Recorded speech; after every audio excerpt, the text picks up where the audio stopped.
Et salut les amis. Alors lundi dernier, les membres de la chaîne ont pu voir Karizev affronter Tevesh Miara.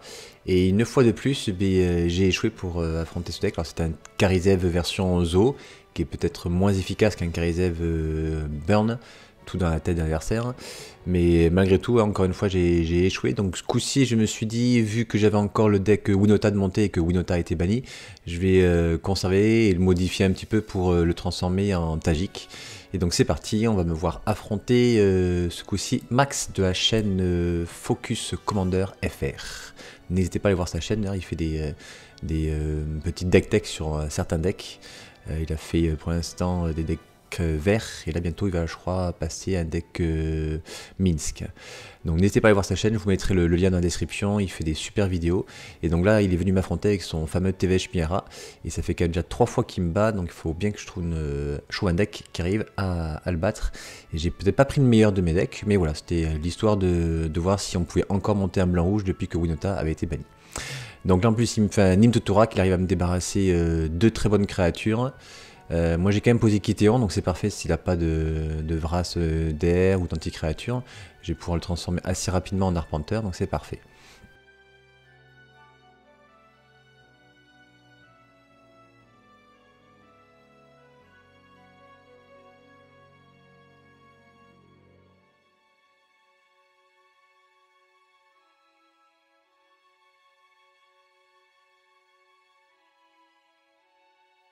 Là, son but, c'est de poser très rapidement Tevesh pour pouvoir bloquer toutes mes créatures et être tranquille comme ça. L'avantage de Kitéon, c'est que je vais pouvoir rapidement le transformer en Planeswalker. Et Tevesh Miara a pas mal de difficultés face à des Planeswalkers. Allez, je pose Ragavan, mais pour son coup de dash. Du coup, il remontera en fin de tour, mais c'est surtout, il a la célérité. Et là, en réponse, il a un petit peu peur que je lui pique un chouette terrain. Donc il va utiliser sa carte d'expédition. Il va y chercher sûrement un lac de la mort. Voilà, en effet, son choix s'arrête sur le lac de la mort. Il prend 5 avec mes créatures. J'exile la carte qui est sur le dessus. Hop, c'est un terrain. Je crée un jeton trésor. Et je transforme Gideon.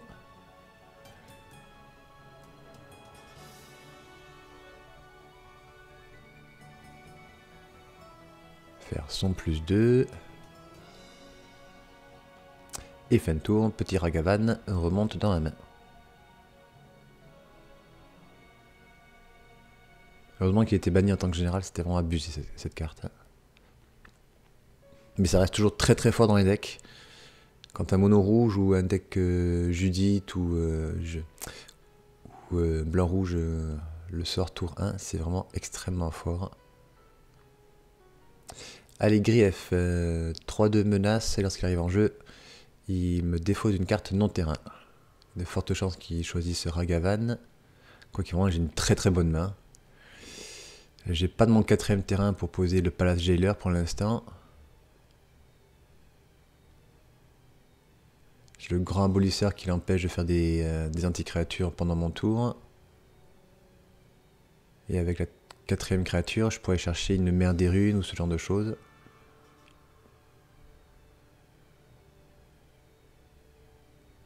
Donc le choix, je me mets à sa place, est assez compliqué. Malgré tout, je pense que le Palace Jailer fait vraiment la différence, mais il faut vraiment que je pioche mon terrain. Alors il va peut-être faire le pari que je pioche pas mon terrain et que du coup il puisse tenir. Et c'est ça, apparemment, il va me le laisser.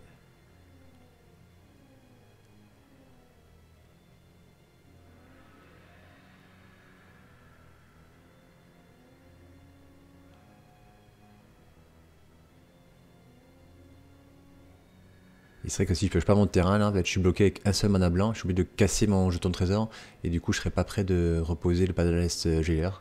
Donc c'était une bonne décision. Malheureusement pour lui, j'ai pioché mon terrain, une fonderie sacrée.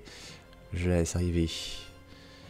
Dégager, je casse mon jeton de trésor, je pose le Palace Jailer.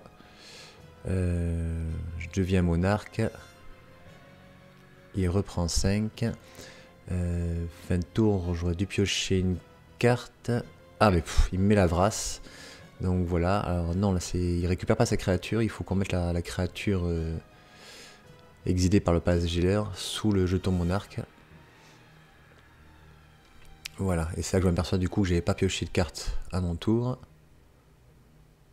Je lui demande s'il m'autorise à la piocher.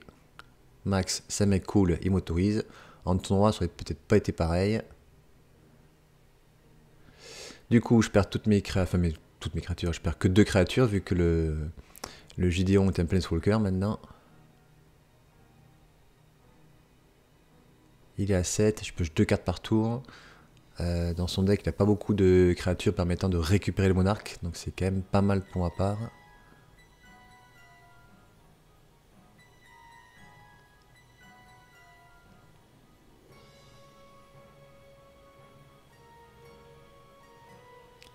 Allez, je vais commencer par un grand abolisseur. Et j'ai bien fait, parce que voilà, il peut pas du coup tuer mon Gideon. J'ai pioché un autre terrain, je pose Ragavan, Kike.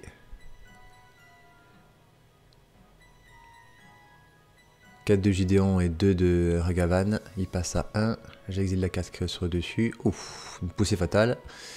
Très bonne carte exilée, je récupère un jeton de trésor, et fin de tour, je pioche une carte pour le monarque et je remonte Ragavan. Si ce qu'ils veulent tuer, c'est Gideon. Il a vraiment très peu de solutions face à Gideon. Du coup, il fait un mana, il pose un lac de la mort. Allez, là, c'est parti. Messe noire. Il pose Miara, il lui reste encore un mana noir. 2. Il le sacrifie, il en fait 6. Il pose Tevesh.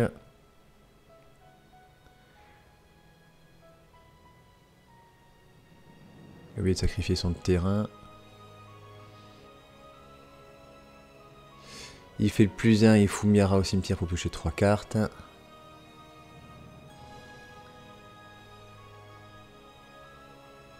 Et il s'agrippe à la poussière, il va résister. Hein, il m'exile une carte de créature et il peut gagner 3 points de vie.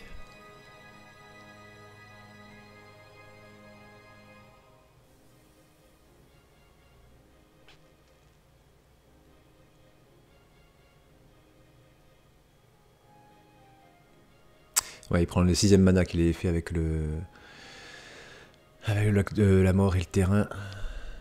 Il avait posé que Tevesh, il lui restait donc un mana.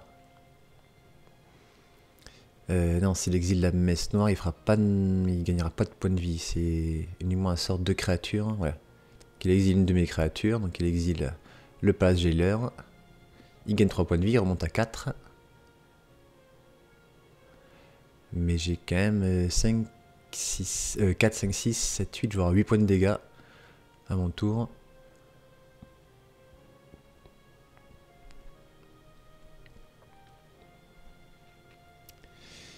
Il a une carte qui casse un Planeswalker, mais ça lui fait perdre 2 points de vie. Donc c'est pas la solution non plus.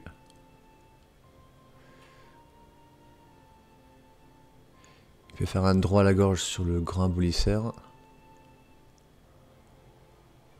Non, il a déjà posé l'acte de la mort ce tour-ci. Il peut pas poser de vrai. Mais de toute façon, là, j'ai le Palace Jailer qui va attaquer. J'ai Ragavan qui va pouvoir attaquer. Allez, il suicide. Donc, première partie gagnée en grande partie grâce à Ragavan. Et au Palace Jailer qui après m'a permis d'exiler sa créature et de faire un champ libre en face pour pouvoir continuer à attaquer avec mes petites créatures. Pourtant il a eu messe noire, lac de la mort, il a tout eu, mais il a eu peut-être un petit peu tard dans la partie. C'est ça qui a fait la différence. Allez, je pose une merde des runes qui paraissait extrêmement forte face à lui, à moins qu'il pose des phrases, mais il a lancé 110 innocents. J'ai dû la sacrifier. Alors j'ai switché avec le Général Ferrous Rokirik, qui est défense talismanique contre une seule couleur. Donc du coup, tout ce qui est deck monocolore comme le noir ou le blanc, ça peut être sympa, mais c'est pas protection. Donc du coup, en fait, on peut pas bloquer les créatures sans prendre de blessures, on peut pas attaquer sans être bloqué. Donc je voulais tester, voilà, parce que l'autre avantage de la carte, c'est que lorsqu'on va lancer un sort multicolore, on va créer un jeton de créature 4-4. Mais je crois que j'ai 5 ou 6 cartes multicolores dans le deck, donc c'est peut-être pas un bon choix. Et justement, d'ailleurs, dans ma main, là, j'avais le Vénéral Chanteguerre, qui malheureusement a été défaussé par Max.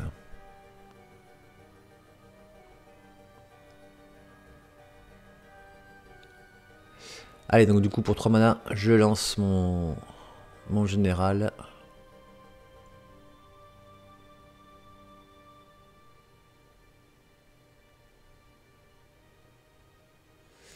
Et tout le monde meurt parce qu'il fait un déluge toxique en payant 2 points de vie.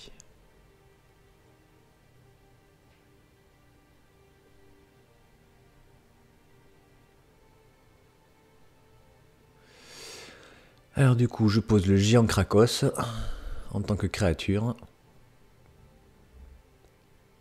C'est peut-être trop lent de faire 2 points de dégâts sur pas vraiment de cible, enfin, juste mon adversaire. Je préfère poser une 4-3 qui va mettre rapidement la pression. Il fait une duresse, il constate que j'ai encore une carte multicolore en main. Mais il peut rien sortir, c'est que des créatures et des terrains. Il fait un Nez soudain, donc je suis obligé de sacrifier ma créature. Elle n'est pas ciblée, donc du coup il ne perd pas de points de vie. Allez, je pose une tour de commandement et je relance mon général. Il pose une épopée d'Urza, Miara, et il l'équipe de suite avec le passe-crâne.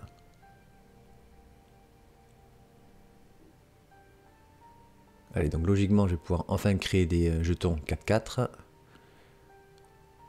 Donc je pose la nouvelle créature REM. J'aime pas spécialement... là, je voulais la tester, mais c'est pas exceptionnel.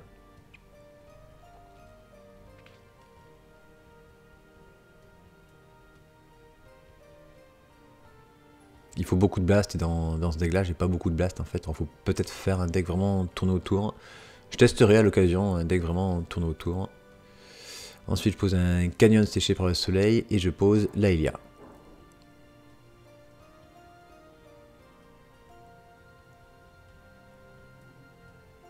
Du coup Rem ça vole. Laelia, si j'attaque, j'exile une carte du dessus de ma bibliothèque, donc du coup elle passe automatiquement 3-3.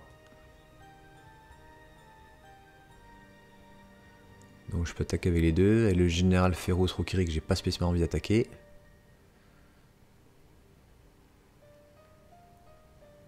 Donc j'exile la carte qui est sur dessus.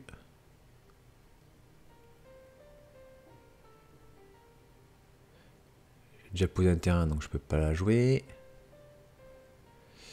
Il bloque Laelia. Il prend 2 de Rem. Il pioche 2 cartes pour le pince-crâne. Et il paye un mana et un point de vie pour Miara pour piocher une 3ème carte. Là forcément je crains une Vrasse. Bien qu'il m'en ait déjà fait une en début de tour. Je sais qu'il joue encore à Damnation. Il doit aussi jouer...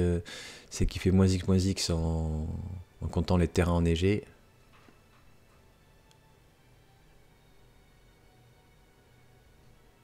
Il doit aussi peut-être faire ça qui fait -4 à toutes les créatures.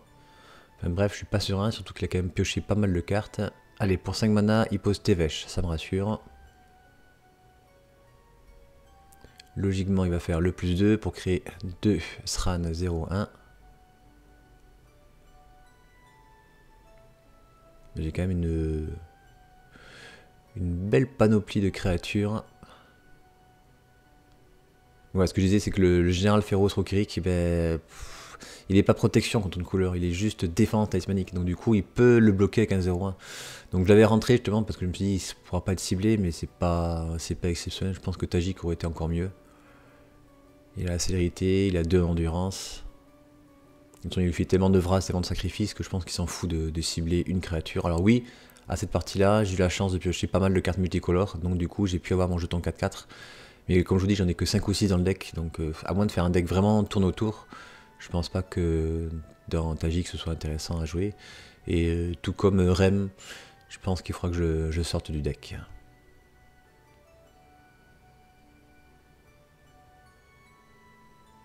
Dites-moi ce que vous en pensez, en tout cas dans les commentaires. Si vous avez laissé ces deux créatures dans le deck, si vous auriez switché comme moi, ou si vous auriez laissé Tajik.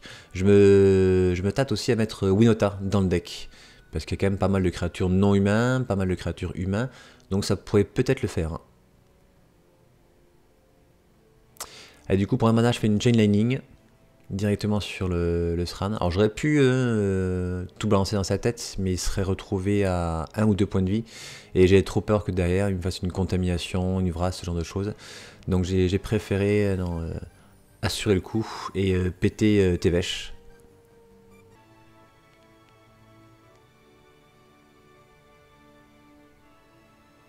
Là du coup j'exile la carte qui est sur le dessus. Ah, c'est une Thalia. C'est une Thalia, c'est intéressant, mais ça ne l'empêchera pas de faire une vrasse ou de faire un tuteur, d'aller chercher une vrasse. Donc oui, c'est bien, mais voilà. Je suis pas vraiment convaincu. Donc oui, il y avait juste le général Feroz Rokrik qui avait attaqué Max, et tout le reste était passé sur Tevesh. Là du coup, poser de Thalia, je préfère d'abord sacrifier mon terrain pour piocher une carte, et j'ai eu bien fait, car je pioche encore mieux que Thalia.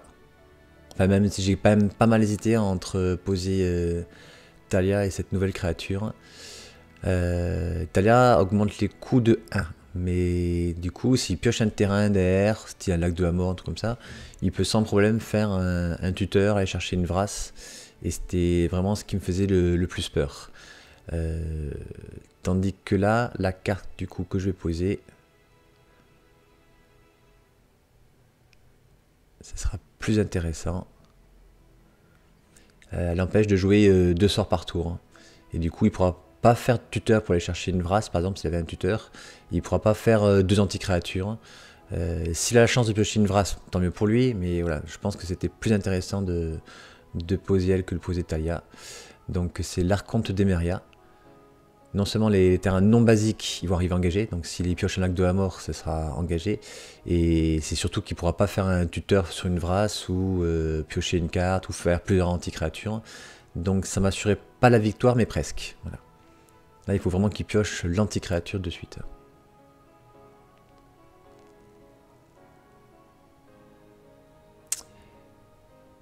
Et à voir sa tête, apparemment, il n'est pas pioché la vrasse. Donc il met un marqueur sur l'épopée d'Urza, il prend un mana avant qu'elle pète. Il équipe avec le... Oui, d'abord il faut qu'il aille chercher un artefact à 1-0.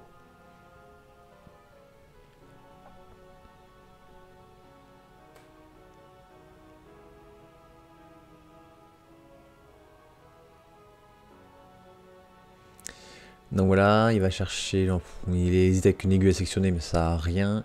Il préfère la Mox d'arme, on ne sait jamais s'il arrive à piocher, à reposer Tevesh. Là, dans la situation dans laquelle il est pas très bien.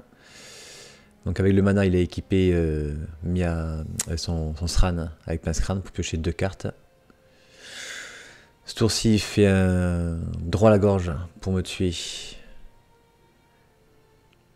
L'Archonte d'Emeria, il peut du coup jouer un second sort, il pose Ayara, il gagne un point de vie, du coup la Mox lui fait un mana, il pose, il équipe Ayara avec le Pincecran, mais là quoi qu'il arrive, même s'il bloque la plus grosse, il va prendre 1, 2, 3, 4, 5, 6, 7, 8, 9, il prendra pile 9. Donc là je vois pas comment il peut s'en sortir. S'il peut encore avoir Contagion en main, une carte qui est un peu comme les Force of Will, où on peut défausser, on peut exiler une carte noire de notre main pour mettre des marqueurs. Et non. Oh, et juste derrière, il piochait la vrasse. Donc j'ai vraiment eu la chance. Ça y est, je me suis enfin débarrassé de Tevesh Miara, un très bon deck contrôle. Ouais. Donc je suis assez content, qui en général poutre les decks agressifs. Donc ouais, je suis assez content, il avait réussi à battre Mono Rouge, mais il n'a pas réussi à battre Tajik, qui pourtant n'est pas ultra fort. Mais voilà, tant que je perds pas avec Tajik, je continuerai à le jouer. Donc du coup, les membres verront encore Tajik lundi, et peut-être même encore vendredi si lundi j'arrive à battre le deck opposé. Allez, à bientôt, bye bye.